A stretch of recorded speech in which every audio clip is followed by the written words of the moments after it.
ये संसार बहुत विचित्र है, विचित्रो अयं संसारा।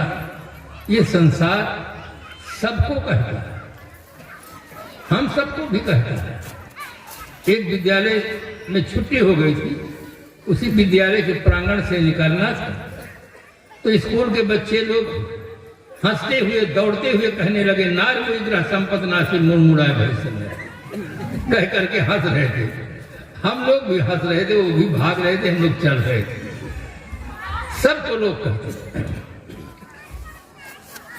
ज्यादा बोलो तो कहते बहुत बातूनी, कम बोलो तो कहे भोंदू है, कुछ जानता ही नहीं। ज्यादा काम करो तो कहे इंसान नहीं है, शैतान है, इतना काम बोलता है।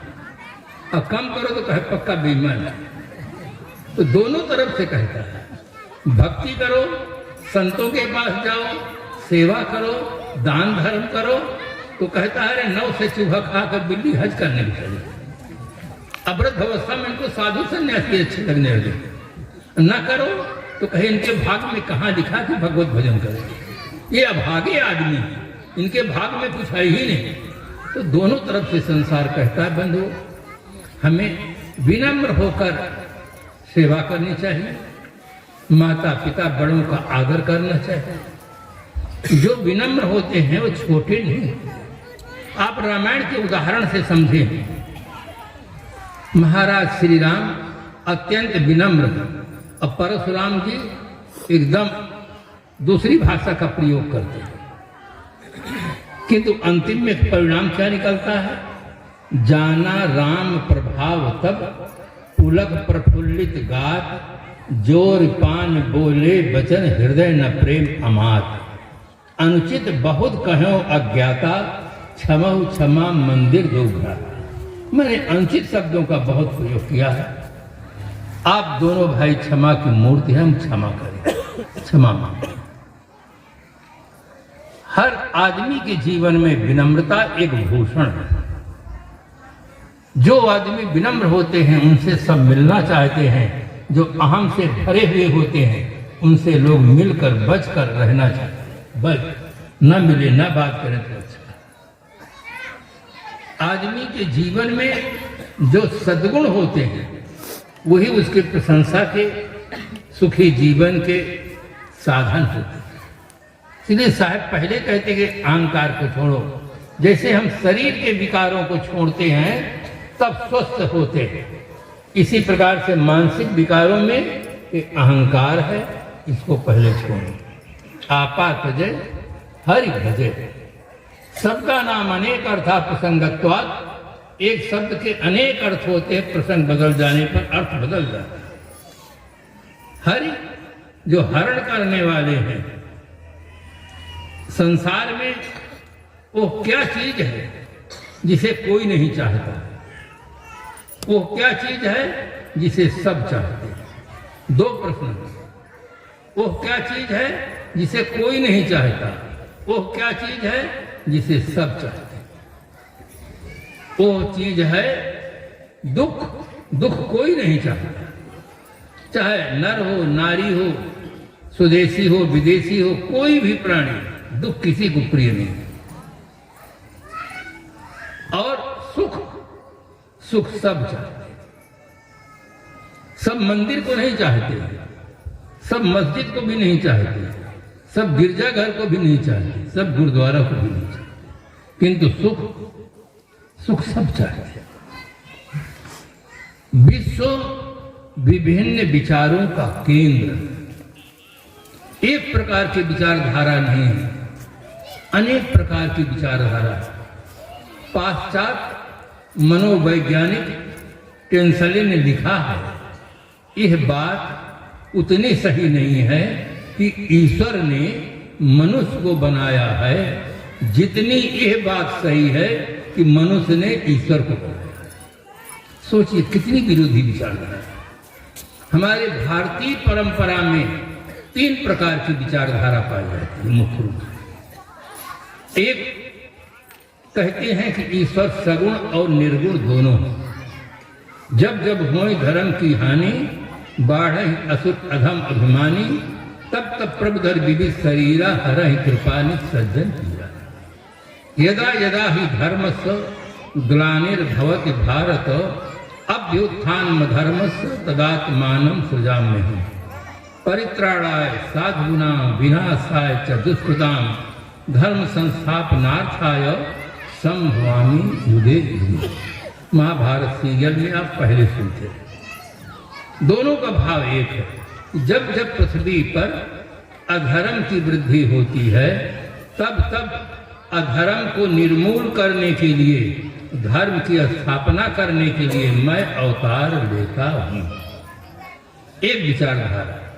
दूसरी विचारधारा है आर्य समाज की, जिसके संस्थापक महर्षि दयानंद जी। वे ईश्वर मानते हैं किंतु कहते हैं कि ईश्वर निर्गुण है, निराकार है, सर्वव्यापक है, सर्वशक्तिमान है, किंतु कभी वो सगुण रूप धारण नहीं करता। सगुण रूप ईश्वर का नहीं मानते हैं। दो प्रकार की विचारधारा। गीताकार ने लिखा सिद्धा नाम कपिलो मुनि। सिद्धों में मैं कपिल मुनि। कपिल मुनि महान थे, इसीलिए उनकी महानता को स्वीकार किया गया। सिद्धा नाम कपिलो मुनि, सिद्धों में मैं कपिल मुनि। और कपिल मुनि सांख्य दर्शन बनाते हैं और सांख्य दर्शन में उन्होंने लिखा ईश्वरा सिद्धा, ईश्वर नहीं है। तो हमारी भारतीय परंपरा में तीन प्रकार की विचारधारा है।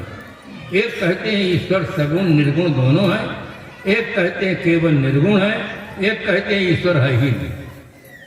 अब विश्व तो इतना विशाल है तो पता नहीं कितने प्रकार की विचारधारा है। इसलिए हर आदमी को शास्त्रों में, महापुरुषों में, परंपराओं में श्रद्धा रखते हुए बुद्धि की कसौटी से कसना चाहिए कि कौन सा सिद्धांत सही है। सब सही नहीं होता है। गुरुजन हमें पढ़ाते हैं 2 धन 2 बराबर 4, 4 उत्तर सही है, 5 गलत है, 3 भी गलत है, 1 उत्तर सही होता है।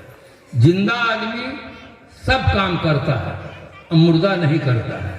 तो कोई कहे कोई जिंदा भी करता है, कोई मुर्दा भी करता है। ऐसा नहीं हो सकता।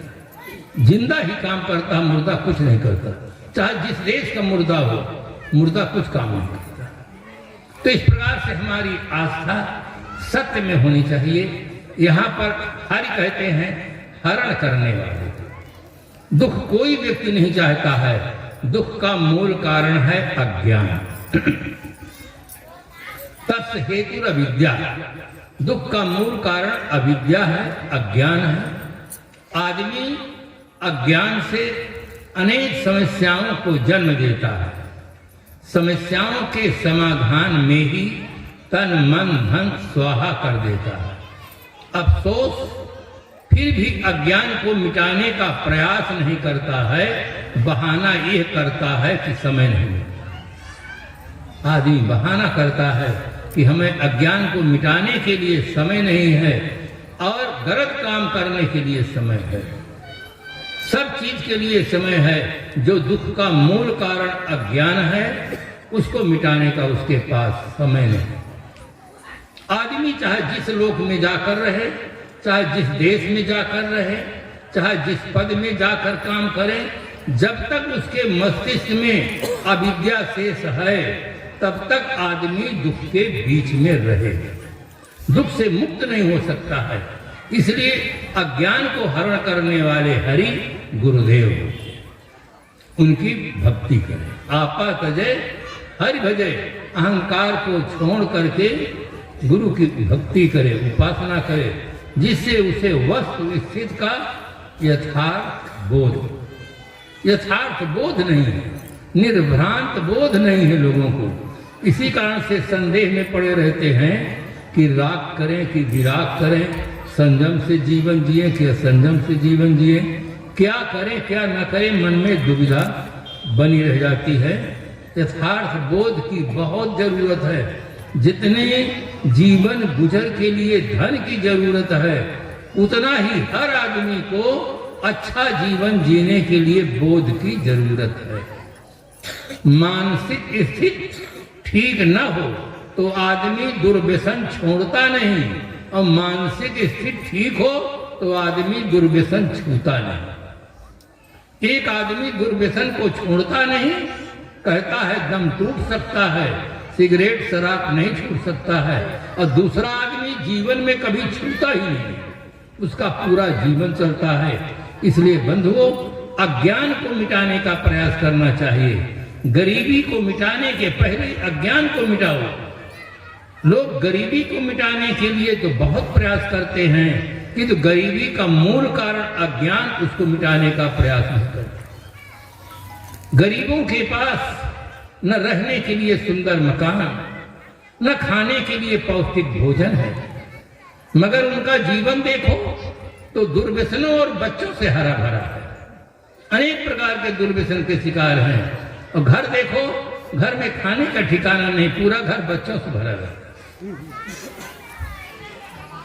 गरीबों की समस्या है भूख लगे तो खाएं क्या।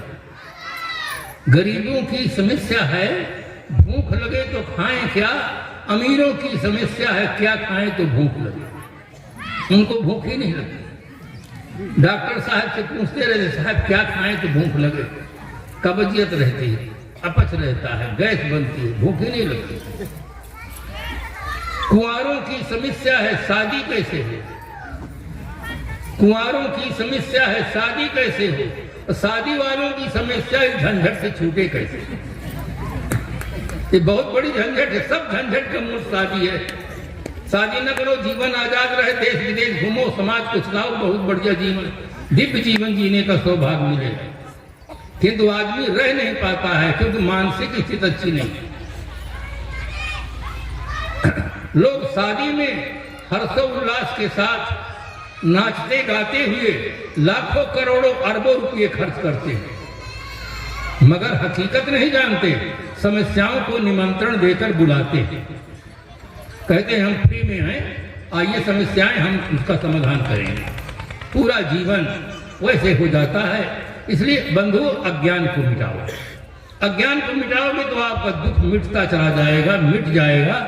अंधकार मिटता है प्रकाश से और अज्ञान मिटता है ज्ञान से। इसीलिए मानसकार ने लिखा, धर्म ते विरत योग ते ज्ञाना और ज्ञान मोक्ष प्रद वेद बखाना। हर आदमी को ज्ञानार्जन और धनार्जन दोनों करना चाहिए बंधु।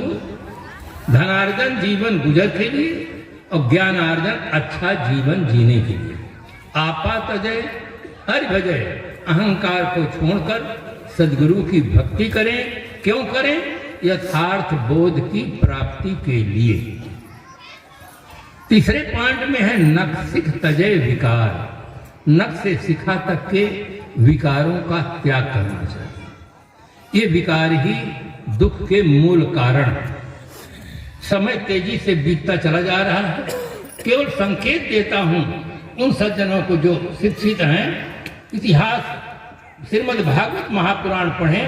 राजा पुरुरवा का जीवन चरित्र, चक्रवर्ती सम्राट, और उसका विशाल पतन हो गया है। उसके मन में बहुत बड़ी ग्लानि पैदा हो गई है। ग्लानि होने पर वो दुख के कारण का अनुसंधान करता है। अनुसंधान करने पर अंतिम श्लोक बहुत सुंदर आया कि मैं तया नो अप्रतम रज्ज्वा व सर्प चेतसः रज स्वरूपा विदुषो यो अहम यदा जितेंद्रिया। जैसे मार्ग में रस्सी पड़ी हो, रस्सी को कोई व्यक्ति देखकर सर्प की कल्पना करे, दौड़े, गिर पड़े, चोट लग जाए, रस्सी का कोई दोष नहीं, दोष व्यक्ति का है जिसने रस्सी में सर्प की कल्पना की, उसका दोष है। इसी प्रकार से इन उर्वशियों का दोष कुछ नहीं है, दोष मेरा है। यो यद अजितेंद्रिया, जो मुझ में अजितेंद्रिय दोष है, इस दोष के कारण से मेरा विशाल पतन हुआ है। जिस किसी का आदमी का पतन होता है तो इसी दोष के कारण से होता है। मंत्र नहीं जपता इस कारण से नहीं होता, हवन नहीं करता इस कारण से नहीं होता, तीर्थाटन नहीं जाता इस कारण से नहीं होता है। अजितेंद्रिय दोष से आदमी का पतन होता है। साहब कहते हैं नख शिख तजय विकार, नख से शिखा तक के विकारों का त्याग करना चाहिए।